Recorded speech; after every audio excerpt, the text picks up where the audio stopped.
அன்றியும் இயேசுவை மரித்தோரிலிருந்து எழுப்பினவருடைய ஆவி உங்களில் வாசமாயிருந்தால், கிறிஸ்துவை மரித்தோரிலிருந்து எழுப்பினவர் உங்களில் வாசமாய் இருக்கிற தம்முடைய ஆவியினாலே சாவுக்கு ஏதுவான உங்கள் சரீரங்களை உயிர்ப்பிப்பார்.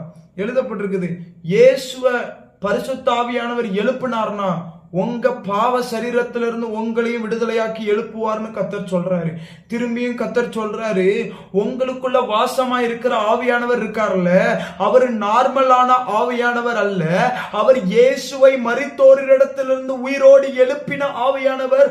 அவர் உங்களையும் இந்த சாவுக்கு எதுவான சரீரத்திலிருந்து உயிரோடு எழுப்புவதற்கு வல்லமை உள்ளவராய் இருக்கிறார். அவர் நம்மளை பரிசுத்தமாக்கியே தீருவார். அவர் நம்மளை வல்லமையாக்கியே தீருவார். எந்த பாவத்தையும் மேற்கொள்வதற்குரிய அதிகாரத்தை உங்களுக்கு கொடுக்கிறார். நம் ஜீவனுள்ள தேவனுடைய பிள்ளைகள், பரிசுத்த ஆவியானவர் நம்மில் இருக்கிறார். அவர் மரித்தவைகளை உயிரோடு எழுப்புகிறவர்.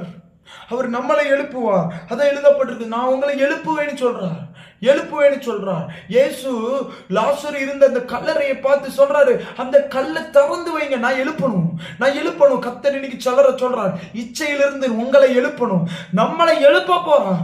ஒவ்வொருத்தரையும் பரிசுத்தமாக்கி எழுப்ப போறார். கர்த்தர் அப்படியே செய்வாராக. அதனால நமக்கு ஒன்று தெரிஞ்சுக்கணும், இந்த இச்சை நிமித்தம் கூட நம்ம என்ன பண்ண முடியும்னா நம்முடைய ஸ்பிரிச்சுவல் growth தடையாகலாம். ஒன்று தெரியணும், ஏதோ ஒன்று இச்சை, உலகத்துல நீங்க ஒரு காரியத்து மேல நீங்க அடிக்ட் ஆயிட்டீங்கன்னா, ஏதோ ஒன்று மேல உங்களுக்கு